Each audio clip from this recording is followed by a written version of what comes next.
Hello student, welcome to my channel basic study note. This is Sandhya Saini. Student, आज जो हम classes दे रहे हैं वो क्लास 9th वाणिज्य से रिलेटेड रहेगी। ठीक है, इसमें आज हम एक नया टॉपिक बताने जा रहे हैं। जो हमारा नया टॉपिक होगा वो ये होगा व्यापारिक कार्यालय संगठन एवं कार्य प्रणाली, business office organization and working producer. उसके बाद में स्टूडेंट आज हम इसके कुछ नए टॉपिक भी बताएंगे आपको, जिसमें इससे रिलेटेड जो टॉपिक रहने वाले हैं वो कौन कौन से रहेंगे। व्यापारिक कार्यालय से आशय, परिभाषा, आवश्यकता एवं महत्व, व्यापारिक कार्यालय की स्थापना या स्थिति, व्यापारिक कार्यालय के मुख्य कार्य, व्यापारिक कार्यालय के विभाग और व्यापारिक कार्य के लिए आवश्यक सामग्री, साज सज्जा यानी कि जो उसको सजावट देते हैं, समय एवं श्रम बचाने वाले यंत्र एवं उनका महत्व। तो स्टूडेंट आज जो हमारा टॉपिक चलेगा बहुत इंपॉर्टेंट रहने वाला है। इसमें हम आपको बताएंगे कि जो हमारे एग्जाम में क्वेश्चन बनकर आते हैं वो किस तरीके से आते हैं, ठीक है, और कौन से कितने नंबर के आएंगे हम ये भी बताएंगे। तो इस टाइप के जो क्वेश्चन आने वाले हैं स्टूडेंट, जो हमारे लॉन्ग क्वेश्चन में आएंगे, शॉर्ट क्वेश्चन में आएंगे, आप इस चीज पर ध्यान दीजिएगा, ठीक है, और जितना भी आपको समझाया जा रहा है वो अच्छे से समझिएगा। वीडियो को कंटिन्यू देखिएगा ताकि आपको अच्छे से समझ में आए, और वीडियो को लाइक करना ना भूलिएगा।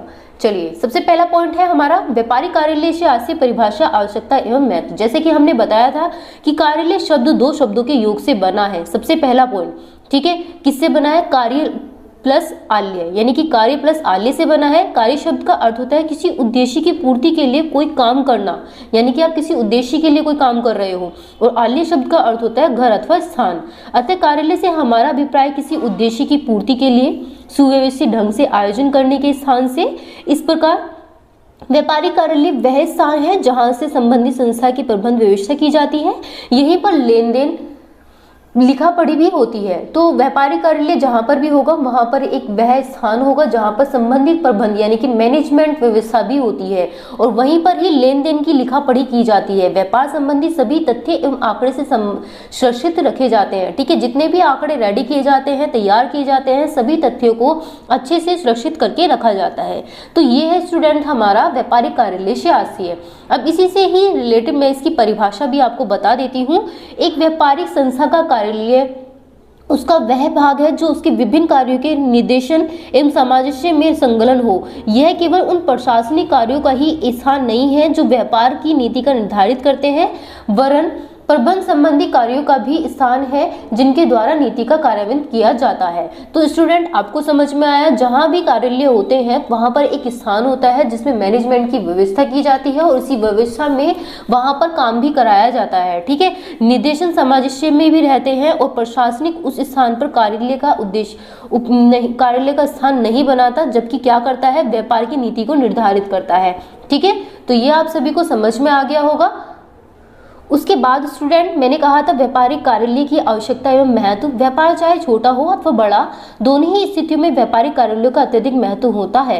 यह व्यापार का केंद्र होता है, यहीं से संपूर्ण व्यापार का संचालन, निर्देशन व नियंत्रण किया जाता है। यहीं पर प्रत्येक विभाग से सूचनाएं प्राप्त होती हैं और आवश्यक सूचनाएं कार्यालय में भी एकत्रित की जाती हैं। स्टूडेंट आपने देखा होगा जिस कार्यालय में काम कराया जाता है वहां का जो केंद्र होता है वो क्या होता है स्टूडेंट? व्यापार होता है। जो व्यापार होता है उसमें संचालन, निर्देशन और नियंत्रण तीनों चीजें पाई जाती हैं। अगर ये तीनों चीजें नहीं होंगी तो व्यापारिक कार्यालय आपका नहीं चलने वाला, ठीक है। यहीं पर लेन देन का हिसाब किताब रखा जाता है। व्यापार के नीति निर्धारण में यही से किया जाता है। कार्यालय की तुलना मानव मस्तिष्क से की जाती है। मानव शरीर में जो स्थान मस्तिष्क का होता है वही स्थान व्यापार के कार्यालय का होता है, यानी कि जितना वह अपने मस्तिष्क में अपने ज्ञान को डालता है उतना ही वो अपने व्यापार में कार्यालय में भी यूज करता है, ठीक है। तो यहाँ पर अतः व्यापारिक कार्यालय का व्यापार में उतना ही महत्वपूर्ण स्थान है जितना कि अच्छे स्वास्थ्य के लिए भोजन एवं जलवायु या शरीर में मस्तिष्क का होता है। यह व्यापार की आत्मा होती है। तो स्टूडेंट आपने ये समझा कि व्यापारिक कार्यालय की आवश्यकता हमें किस तरीके से होती है और उसका जो मेन महत्व होता है वो क्या होता है, ठीक है। स्टूडेंट ये बात आप हमेशा याद रखना, व्यापार ये व्यापार की आत्मा होती है, ठीक है। मस्तिष्क, यदि मस्तिष्क से आप अपने दिमाग को ज्यादा यूज करेंगे, ज्ञान का यूज करेंगे, तो कार्यालय की आवश्यकता जो होगी तो वो आप अपने से आसानी से कर सकते हो पूरा।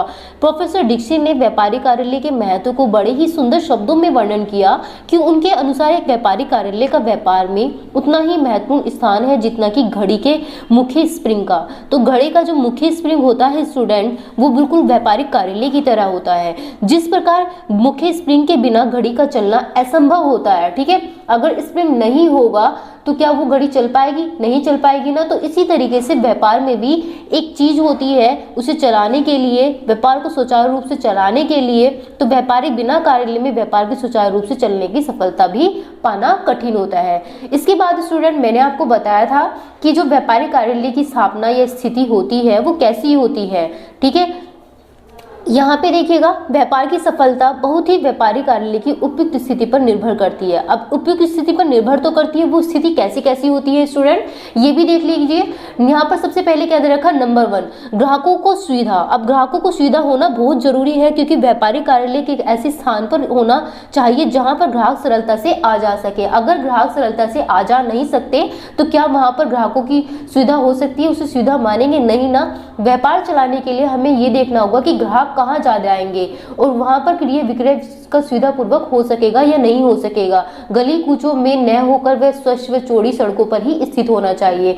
बाजार के समीप होना, स्टूडेंट बाजार के समीप भी होना चाहिए। व्यापारिक कार्यालय जहां तक संभव हो नगर बाजार के मुख्य भाग में होना चाहिए, ताकि व्यापार का संगठन एवं प्रबंध सरलता से किया जा सके। नंबर 3 में यातायात व संदेश वाहन के साधनों की उपलब्धता। व्यापारिक कार्यालय एक ऐसे स्थान पर होना चाहिए जहां बैंक, डाकघर, बीमा, यातायात तथा टेलीफोन आदि की सभी सुविधाएं उपलब्ध हो।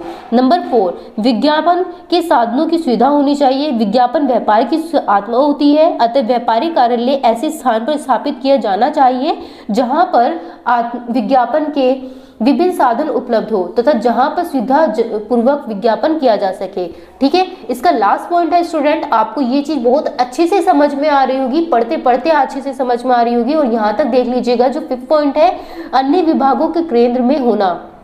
अन्य विभागों के केंद्र में कैसे होते हैं स्टूडेंट? व्यापारिक कार्यालय एवं अन्य सभी विभागों के केंद्र में होना चाहिए, ताकि प्रेषण विभाग से संपर्क स्थापित करके उनका संचालन, निर्देशन और डोनेशन सुविधा हो सके। तो स्टूडेंट ये था आपका एक नया टॉपिक, जिसमें मैंने आपको बताया व्यापारिक कार्यालय की स्थापना। अभी आपने इससे थोड़ी देर पहले आपने समझा था, आवश्यकता, महत्व समझा था। तो स्टूडेंट वो टॉपिक आपका इंपॉर्टेंट है, जैसे कि मैंने आपको बताया था, ठीक है। ये आपका लॉन्ग क्वेश्चन में आता है और लगभग आपका स्टूडेंट ये 5 नंबर का या फिर 8 नंबर का आएगा। उसके बाद जो व्यापारिक कार्यालय की स्थापना की स्थिति यहाँ से पूछी जाती है स्टूडेंट, वो आपके 4 नंबर की आती है। किसमें? आपके शॉर्ट क्वेश्चन में। तो स्टूडेंट ये आप अच्छे से प्रिपरेशन कीजिएगा एग्जाम की। उसके बाद हम नया टॉपिक देखते हैं, व्यापारिक कार्यालय के मुख्य कार्य। स्टूडेंट व्यापारिक कार्यालय के मुख्य कार्य भी आपको पता होना चाहिए। नंबर 1 पत्र व्यवहार करना। अब पत्र व्यवहार करना, व्यापार के प्रतिदिन अनेक पत्र भेजे जाते हैं। तो स्टूडेंट वो क्या होते हैं? हमारे पत्रों की प्राप्ति, बाहर से आने वाले पत्र सभी पत्र कार्यालय द्वारा प्राप्त किए जाते हैं। ये पत्र या तो डाक द्वारा होते हैं या फिर किसी चपरासी द्वारा लाए जाते हैं, ठीक है। सेकंड नंबर पर व्यापार भेजे जाने वाले पत्रों का तैयार करना। अब जब तैयार करते हैं तो स्टूडेंट क्या होता है? व्यापारिक उद्देश्य में व्यापार जाने वाले पत्र कार्यालय द्वारा प्रेषित किए जाते हैं, यानी कि एक तरीके से तैयार किए जाते हैं। जो पत्र आने वाले पत्रों के उत्तर में अथवा नए भेजे जाते हैं, उन्हें संबंधित विभाग के अधिकारी या स्वयं लिखकर भेजता है, तो अपने किसी सहायक से लिखवाकर या टाइप कराकर कार्यालय द्वारा प्रेषित कराता है। थर्ड पॉइंट है प्रतिलिपिकरण या बहुप्रतिलिपिकरण। स्टूडेंट आपने सुना होगा कि प्रतिलिपिकरण वो पत्र होते हैं जहां पर कार्यालय व व्यापार में भेजे जाने वाले पत्र एक नकल प्रतिलिपिकरण भविष्य में संदर्भ के लिए रख लिए जाते हैं, ठीक है। और प्रतिलिपिकरण या बहुप्रतिलिपिकरण यंत्रों का प्रयोग करते हैं। यह कार्य भौतिक कार्यालय के द्वारा ही किया जाता है। तो ये जो मशीनों के द्वारा काम किया जाता है आजकल, ये बहुत आसान हो चुका है सभी के लिए। इसमें स्टूडेंट क्या है? निश्चीकरण फाइलिंग। पत्रों को भविष्य के लिए सुरक्षित रखने की क्रिया निश्चीकरण या फाइलिंग कहलाती है। आने वाले पत्रों को, जाने वाले पत्रों को प्रतिलिपिकरण की सुरक्षा विभिन्न प्रणालियों के द्वारा कार्यालय में सुरक्षित रखा जाता है। इसके बाद में स्टूडेंट हमारा पत्रों का प्रेषण भी है। पत्रों का प्रेषण किस तरीके से किया जाता है स्टूडेंट? ये भी हमारा कार्य है। व्यापार जाने वाले पत्रों को लिफाफे में बंद करके पत्र प्रेषण पुस्तक में चढ़ाया जाता है। इसके पश्चात स्थानीय पत्रों को चपरासी की पुस्तक में चढ़ाकर पत्र वाहक द्वारा बाहर जाने वाले पत्रों को डाक में भेज दिया जाता है। तो स्टूडेंट जो पत्र प्रेषण आता है वो हम किसके द्वारा भेजते हैं? चपरासी की जो पुस्तक होती है वो पत्र वाहक के द्वारा या फिर डाक द्वारा भेज दी जाती है, ठीक है। सेकंड पॉइंट है स्टूडेंट हमारा यहाँ पर व्यापार का लेखा पुस्तकों रखना। पुस्तकों में रखना। तो स्टूडेंट किस तरीके से रखेंगे हम यहाँ पर देखेंगे। इसके अंतर्गत व्यापार संबंधी सभी हिसाब किताब की बहियां आदि लिखने व उन्हें सुरक्षित रखने की कार्य संपन्न होता है और वर्ष की समाप्ति पर लाभानी खाता अथवा आर्थिक छट्टा तैयार किया जाता है। इसे व्यापारी को कितना रुपया देना है और कितने रुपया लेना है, ये सब चीज का ज्ञान होता है। संपत्ति और दायित्व क्या है, उसका सही एवं पूर्ण ज्ञान क्या होता है, ये भी एक व्यापार के लेखे पुस्तकों में रखना बहुत जरूरी हो गया है। उसके बाद स्टूडेंट आता है व्यापारिक कार्यालय के विभाग। अब व्यापारिक कार्यालय के विभाग स्टूडेंट बहुत सारे होते हैं, ठीक है। तो सारे सब जगह यानी कि जो भी काम हमारे कार्यालय में किया जाता है उन सबका विभाग अलग अलग होता है। तो आप यहाँ जानेंगे कि विभाग के हम जैसे कि आज का युग विशिष्टीकरण एवं श्रम विभाजन का युग है, अतः कार्यों को विभिन्न विभागों में बंटवारा हो जाने पर कार्य कुशलता पूर्वक संपन्न हो जाता है। तो इस तरीके के जो विभाग हमारे हो रखे हैं वो आप यहाँ पर देख सकते हैं।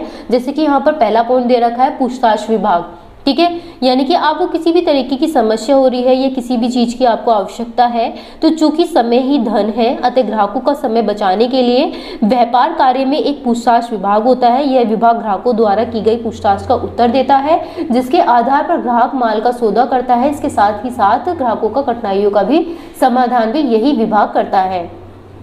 सेकंड पॉइंट पर पत्राचार विभाग, यह व्यापारिक कार्यालयों का सबसे मुख्य विभाग है। इस विभाग के संबंध में ठीक ही कहा गया है कि पत्र व्यवहार विभाग आधुनिक व्यापार की आत्मा है। इस विभाग में सभी आने जाने वाले बाहर जाने वाले पत्रों को लिखा पढ़ी की जाती है। इस विभाग का कार्य पत्रों को प्राप्त करना, उन्हें खोलना, उनके उत्तर तैयार करना, भेजे जाने वाले पत्रों की नकल तैयार करना या तब फाइलों में भावी संदर्भ के लिए सुरक्षित रखना आदि होता है। तो इस विभाग की कार्यकुशलता क्या होती है स्टूडेंट, व्यापार की सफलता, ठीक है। यदि व्यापार की सफलता होगी तभी तो व्यापार निर्भर करेगा उस चीज पर। तो यहाँ पर ये पत्राचार विभाग के बारे में यहाँ पर बताया गया है, ठीक है। तो स्टूडेंट ये क्वेश्चन आपका इंपॉर्टेंट रहेगा आपके एग्जाम के लिए, क्योंकि व्यापारिक कार्यालय में विभाग पूछे जाते हैं।